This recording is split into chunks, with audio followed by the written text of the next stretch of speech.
नमस्कार दोस्तों, मैं हूं प्रवेश चंद्र और आप सब लोगों को एक बार फिर से स्वागत है हमारे यूट्यूब चैनल प्रवेश चंद्र ऑनलाइन क्लासेस में। दोस्तों, आज हम एक नया टॉपिक पढ़ेंगे और हम नदी तंत्र के बारे में बात कर रहे थे। तो आज हम दूसरा नदी तंत्र, दूसरा अपोहा तंत्र हम आज पढ़ के चलेंगे। पिछले लेक्चर में हमने बात की थी यमुना नदी का अपोहा तंत्र, और आज का जो लेक्चर है इसमें हम बात करेंगे भागीरथी नदी का अपोहा तंत्र, या हम इसी को कह सकते हैं भागीरथी नदी का अपोहा तंत्र कहें, या फिर भागीरथी गंगा नदी का अपोहा तंत्र कहें, बात एक ही है। तो आप समझ के चलते हैं दोस्तों, ठीक है। आइए, तो हमने पिछले लेक्चर में भी शायद पढ़ा होगा कि एक पर्वत पड़ता है उत्तरकाशी और चमोली के बीच में, जिसका नाम है दोस्तों चौखंबा पर्वत। चौखंबा पर्वत उत्तरकाशी और चमोली के बीच, उत्तरकाशी और चमोली के बीच सीमा निर्धारित करता है, प्राकृतिक सीमा। और यहाँ पर ठीक इसके पश्चिम में यह है चौखंबा पर्वत, चौखंबा माउंटेन। ठीक इसके पश्चिम में पड़ता है आपका गंगोत्री ग्लेशियर। कौन सा ग्लेशियर? गंगोत्री ग्लेशियर, गंगोत्री हिमनद। दोस्तों, हिमनद को ही ग्लेशियर कहते हैं। ग्लेशियर या हिमनद या फिर हिमानी एक ही चीज़ है। तो चमोली और उत्तरकाशी के बीच चौखंबा पर्वत स्थित है, और चौखंबा पर्वत के पूरब में हम सतोपंथ पर्वत देखते हैं, जहाँ से अलकनंदा निकलेगी। और चौखंबा के ठीक पश्चिम में गंगोत्री हिमनद है, और गंगोत्री हिमनद का ही एक भाग होता है दोस्तों, कौन सा? गौमुख। मान के चलते हो ये गौमुख है। क्या है? गौमुख। गौमुख यहाँ से गंगा का उद्गम माना जाता है दोस्तों। अब देखिए, गंगा नदी का अपना महत्व है, धार्मिक महत्व अलग है, इसका हमारे लिए आर्थिक महत्व अलग है, और साथ ही साथ अगर देखें तो इसका वैज्ञानिक महत्व भी है दोस्तों। तो इसके बारे में जितनी भी हमारी परीक्षा की दृष्टि से जो महत्वपूर्ण चीज़ें होंगी उन पर हम ज़्यादा फोकस करेंगे। बाकी आप लोग भी अन्य जानकारी अगर जुटाना चाहते हैं तो अलग से भी आप पढ़ सकते हैं। थोड़ा बहुत हम बता देंगे इसका धार्मिक महत्व क्या है, लेकिन जो हमारे लिए महत्वपूर्ण बन जाता है कि यहाँ पर इसका वैज्ञानिक महत्व और साथ साथ आर्थिक महत्व, इन पर भी थोड़ा सा हम चर्चा करके चलेंगे आगे दूसरी वीडियो में शायद, ठीक है। तो दोस्तों देखिए, गंगोत्री हिमनद का ही एक भाग है गौमुख, और गौमुख से निकलती है कौन? गंगा नदी। गौमुख से गंगा का उद्गम माना जाता है, क्योंकि इस स्थान पर एक गौ के मुख के समान एक आकृति दिखाई देती है, इसीलिए इसको कहा जाता है गौमुख। गौमुख ठीक गंगोत्री से 18 किलोमीटर उत्तर में स्थित है गौमुख। यहाँ से निकलती है आपकी गंगा नदी, और गंगा नदी की सबसे पहली जो सहायक नदी है, अगर आप गंगोत्री गए होंगे तो इसके अगर आप गौमुख की तरफ जा रहे हैं तो बीच में पड़ता है भोजबासा, चीड़बासा, ये स्थल पड़ते हैं। तो भोजबासा के निकट इसकी सबसे पहली सहायक नदी मिलती है भोजगंगा। कौन सी गंगा? भोजगंगा। तो सबसे पहली सहायक निकलती है दोस्तों, भोजगाड कहें या भोज गंगा कहें, तो गंगा की सबसे या भागीरथी की सबसे पहली सहायक नदी कौन सी है? तो ये है भोजगंगा। और ये निकलती है दोस्तों कहाँ से? ये भृगु सरोवर से निकलती है। कहाँ से निकलती है? भृगु सरोवर। अगर आपको पूछा जाएगा कि ये भोजगंगा भागीरथी से कहाँ पर मिलती है, तो भोजबासा नामक स्थान पड़ता है दोस्तों। कौन सा स्थान है? भोजबासा, ठीक है। अगर हम इसके दक्षिण की ओर आए तो एक नदी आती है रुद्रगंगा।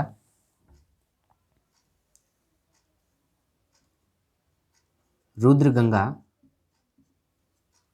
और इसका जो उद्गम स्थल माना जाता है दोस्तों, ये रुद्रगेरा ग्लेशियर। रुद्रगेरा ग्लेशियर यहां से रुद्रगंगा का उद्गम माना जाता है। अब जो गंगोत्री नामक स्थान है, जहां पर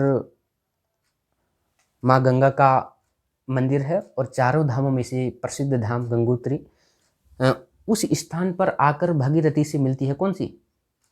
केदार गंगा। एक गंगोत्री नामक स्थान है, यहाँ पर ही भागीरथी नामक व्यक्ति ने तपस्या की और गंगा का अवतरण पृथ्वी पर करवाया। तो इस स्थान पर ही केदार गंगा मिलती है भागीरथी से। भागीरथी से आकर कौन सी नदी मिल रही है? केदार गंगा। केदार गंगा। और ये कहाँ से निकलती है? तो इन क्षेत्रों में दोस्तों ट्रैकिंग के लिए भी सैलानी जाते हैं। केदार ताल कहाँ से निकलती है? केदार ताल। और ये कौन से स्थान पर मिल रही है? तो ये मिल रही है दोस्तों कहाँ पे? ठीक गंगोत्री। गंगोत्री के पास कौन सी नदी मिल रही है? केदार गंगा। कभी कभी परीक्षा में होता क्या है कि ऑप्शन में भोजबासा भी नहीं होगा, रुद्रगंगा भी नहीं होगा, तो फिर अगर पूछा जाए कि पहली सहायक नदी कौन सी है, तो फिर केदार गंगा आप उत्तर लगा सकते हैं। कई जगहों पर मैंने देखा है कि पहली सहायक नदी केदार गंगा को भी कहा गया, लेकिन अगर जो एक्चुअल जो नदी देखा जाए तो भोज गंगा ही है जो पहली सहायक नदी इसकी है। अगर आप गंगोत्री से गोमुख की तरफ जाएंगे तो आपको ये नदी दिखाई देगी। ठीक है, इसी प्रकार आगे बढ़े दोस्तों, तो आगे बढ़े तो एक नदी आती है जाह्नवी नदी। इसी नदी को जाड़ गंगा भी कहा जाता है। और ये नदी भैरव घाटी के आसपास, ये स्थान है भैरव घाटी। कौन सा स्थान है? भैरव घाटी। भैरव घाटी में जाह्नवी कहें, जाह्नवी कहें या इसी को जाड़ गंगा कहते हैं, जाड़ गंगा। और इसका उद्गम माना जाता है दोस्तों कहाँ से? इसका जो उद्गम माना जाता है इस सुमेरु पर्वत, सुमेरु माउंटेन के 16 ताल से। 16 ताल। अगर कभी दर्रा पूछा जाए तो फिर थांगला दर्रा।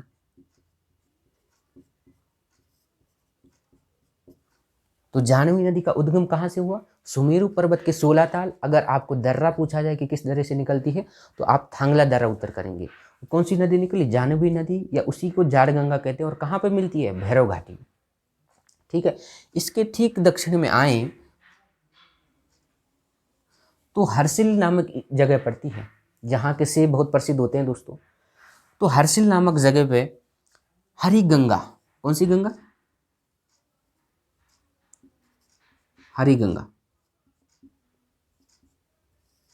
हरि गंगा। और ये किस स्थान पर मिल रही है? हर्सिल में। कौन से स्थान पे? हर्सिल में। तो हर्सिल का अगर पौराणिक नाम अगर पूछा जाए आपको तो उसका पौराणिक नाम क्या हो जाएगा? हरिप्रयाग। पौराणिक नाम हर्सिल का क्या है? हरिप्रयाग है। कभी कभी परीक्षा में इस प्रकार से भी पूछा जा सकता है कि हरि गंगा निम्न में से किस स्थान पर भागीरथी से मिलती है, और वहां पर अगर हर्सिल ऑप्शन में ना हो और हरिप्रयाग ऑप्शन में हो तो आप इसको भी टिक कर सकते हैं दोस्तों। ठीक है, अगर हम आगे बात करें, इसके बाद एक स्थान पड़ता है झाला। कौन सा स्थान पड़ता है? झाला। झाला के निकट एक नदी आती है दोस्तों, सिया गंगा।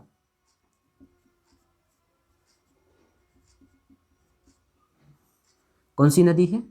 सिया गंगा है। ये झाला के पास आकर इस भागीरथी नदी से मिल जाती है।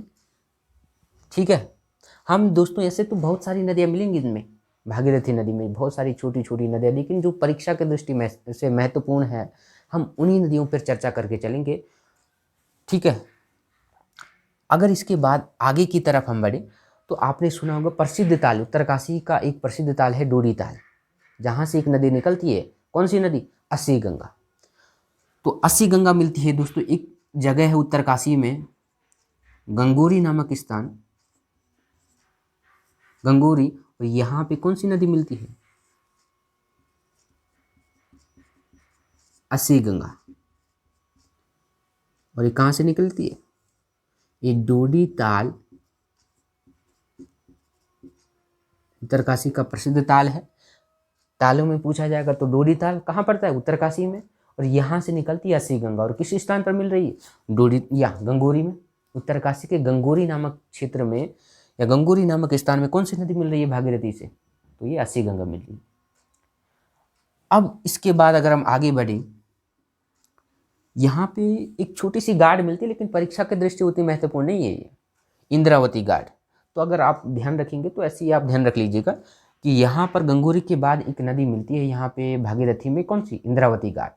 लेकिन इतनी महत्वपूर्ण नहीं, परीक्षा की दृष्टि से ये वाली नदी मेरे हिसाब से महत्वपूर्ण है नहीं उतनी, इसलिए मैं इसको यहाँ पे मेंशन नहीं कर रहा हूँ। ठीक है। ठीक इसके बाद अगर हम देखें, एक नदी मिलती है वरुणा नदी। वरुणा नदी, और ये मिलती उत्तरकाशी में ही एक जगह है, बड़ी थी। ठीक है, उत्तरकाशी में एक जगह पड़ती है दोस्तों, कौन सी, बड़ी थी। और अगर हम देखें भारत के परिप्रेक्ष्य में देखें तो भारत में अगर हम बात करें, जो वाराणसी है, वाराणसी या हम कहीं काशी, ठीक है ना, तो ये भी अस्सी गंगा, अस्सी और वरुणा के संगम पर स्थित है। तो इसीलिए अगर बाहर के परिप्रेक्ष्य में हम देखें तो उत्तर में भी ऐसी कंडीशन कहाँ पे पाई जा रही है, इस स्थान पर पाई जा रही है, उत्तरकाशी में पाई जा रही है। तो इन दो नदियों के बीच में ही उत्तरकाशी शहर बसा हुआ है, वरुणा और अस्सी गंगा के बीच में। तो इसीलिए वरुणा और अस्सी के बीच में उत्तरकाशी बसा हुआ है, इसीलिए इसको उत्तर का काशी भी कहा जाता है। ध्यान रखेंगे, उत्तर का काशी किसे कहा जाता है, उत्तरकाशी को कहा जाता है, क्योंकि ठीक ऐसी स्थिति वाराणसी में यानी कि काशी में और उत्तरकाशी में भी ठीक ऐसी स्थिति पाई जा रही है। इस कारण इसे क्या कहा जाता है, उत्तर की काशी भी कहा जाता है। देखो दोस्तों, आगे की ओर बढ़े तो ठीक अब इसके बाद हम टिहरी गढ़वाल में चलते हैं। ठीक है, टिहरी गढ़वाल की अगर बात करें तो भाई हम पर्वतों की जब बात करेंगे तो हम आपको बताएंगे कि बिसोन नामक पर्वत कहाँ स्थित है, टिहरी गढ़वाल में है। तो बिसोन पर्वत से ही या बिसोन पर्वत के अंतर्गत खतलिंग ग्लेशियर स्थित होता है। कौन सा पर्वत है, बिसोन पर्वत है दोस्तों। कौन सा पर्वत है, बिसोन पर्वत है। यहां पर स्थित है खतलिंग ग्लेशियर, खतलिंग हिमनद या खतलिंग ग्लेशियर। और ये कहाँ पड़ता है, टिहरी गढ़वाल में। खतलिंग ग्लेशियर से ही जो है आपका कौन सी नदी निकलती है, भिलंगना नदी निकलती है, भिलंगना नदी। और ये आकर के कहाँ पर, पुराना टिहरी, किस स्थान पर मिलती है, तो पुराना टिहरी, जहां पर टिहरी बांध का निर्माण किया गया और जल भराव के कारण ये जो पुराना टिहरी था ये क्या हो गया, जल में क्या विलीन हो गया। तो अब ये स्थान जो है जल में विलीन हो चुका है। क्या नाम, जहां पर भिलंगना आकर किससे मिल रही थी, भागीरथी से आकर मिल रही थी। तो इस स्थान का नाम है दोस्तों क्या, गणेश प्रयाग। गणेश प्रयाग कहें या इसी को आप पुराना टिहरी कहें। और इसका पौराणिक नाम अगर मैं कहूं तो इसी को धनुष तीर्थ कहा जाता है दोस्तों। क्या कहा जाता है, धनुष तीर्थ कहा जाता है। क्या कहा जाता है, धनुष तीर्थ। और कौन सी नदी है ये, ध्यान रखेंगे आप, ये है भिलंगना।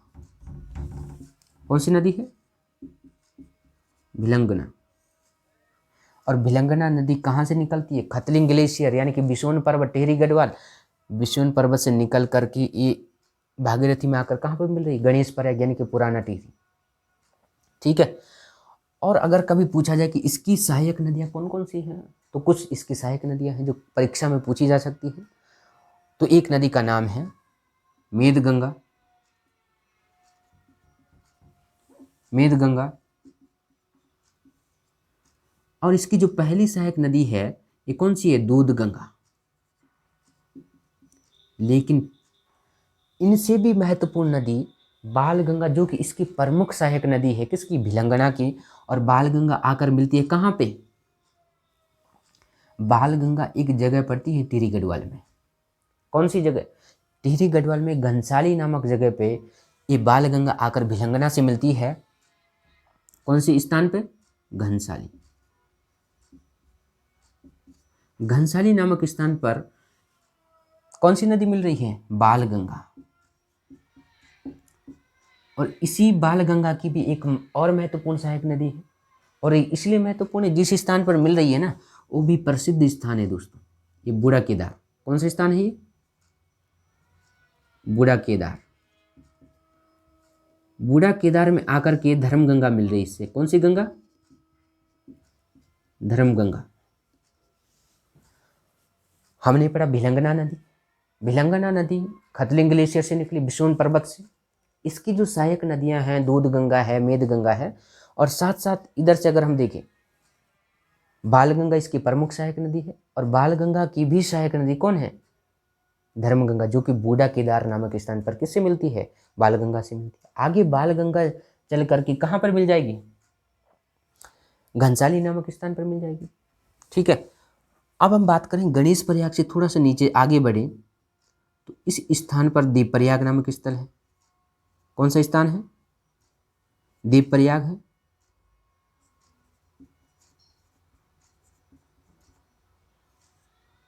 देव प्रयाग है, और इस जगह पर कौन सी नदी मिल रही है भाई? ये अलकनंदा नदी।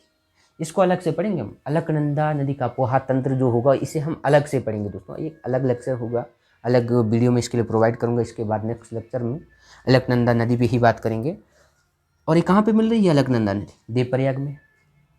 अब देखो भाई, अलकनंदा और भागीरथी जब मिल जाती है आपस में तो यहीं से वो गंगा कहलाती है। इससे पहले अलग अलग होती हैं। भागीरथी नदी को सास कहा जाता है और अलकनंदा को क्या कहा जाता है? बहू कहा जाता है। तो सास बहू का संगम कहाँ पर होता है? देवप्रयाग में, जहाँ पर देव शर्मा नामक ऋषि ने तपस्या की थी। भगवान राम का जो मंदिर है यहाँ पे रघुनाथ मंदिर देवप्रयाग में, द्रविड़ शैली का एकमात्र मंदिर, द्रविड़ शैली, ठीक है ना। यहाँ पे देखेंगे आप, देवप्रयाग के बाद अगर हम दक्षिण की तरफ जाएं, ठीक है, दक्षिण की तरफ जाएं तो भाई पौड़ी गढ़वाल में, अब यहाँ पे पौड़ी और टिहरी के बीच में सीमा बनाती है कुछ देरी तक। तो एक स्थान पड़ता है ब्यास घाट। कौन सा स्थान? ब्यास का। इसी को इंद्रप्रयाग कहा जाता है। इंद्रप्रयाग कहें, ब्यास घाट कहें, या इसी को भास्कर क्षेत्र कहें,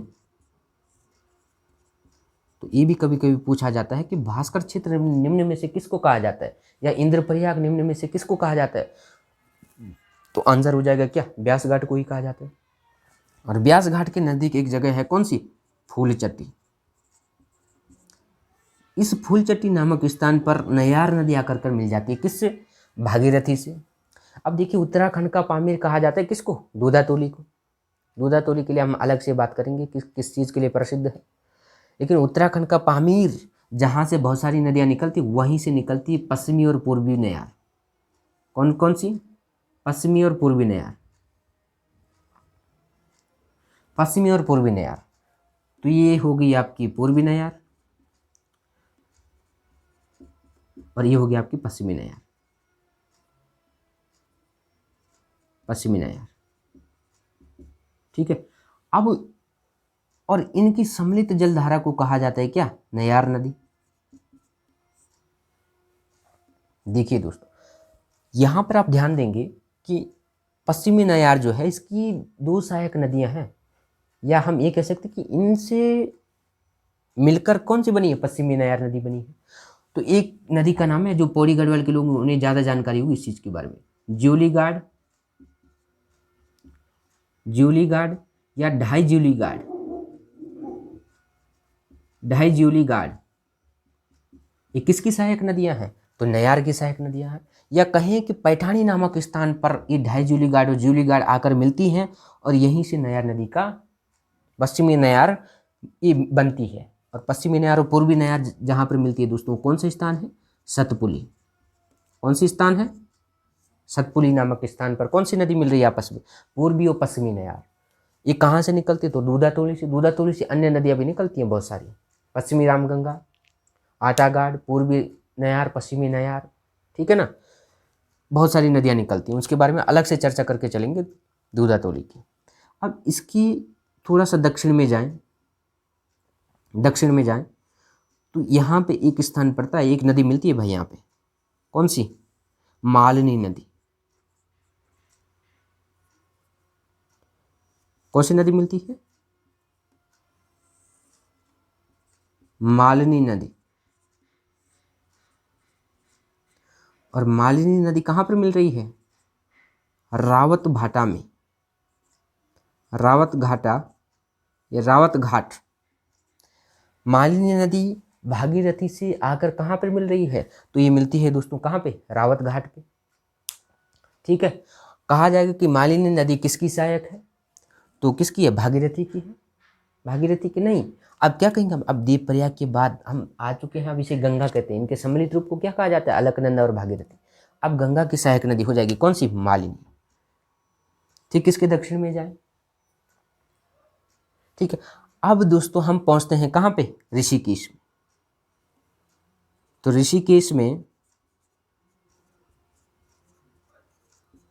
ऋषिकेश नामक स्थान पर एक नदी मिलती है, इसमें कौन सी? चंद्रभागा।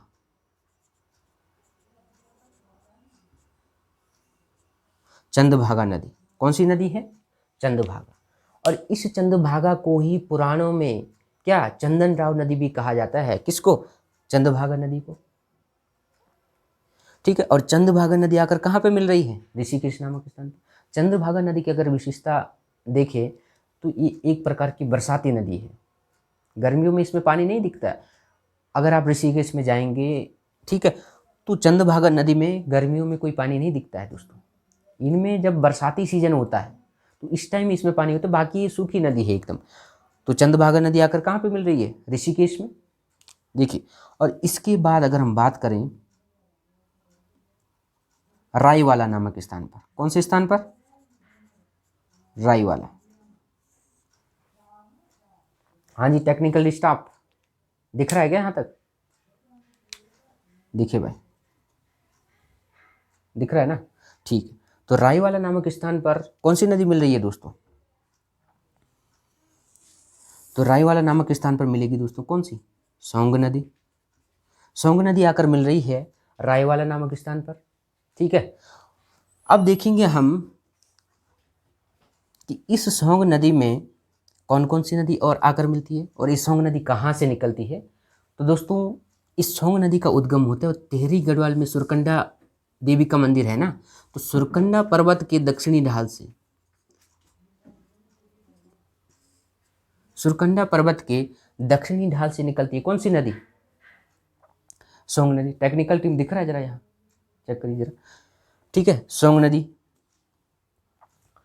इस सौंग नदी के साथ और भी कई नदियां आकर मिलती है। इस सौंग की सहायक नदियां हैं, जैसे हम कहें बाल्दी नदी,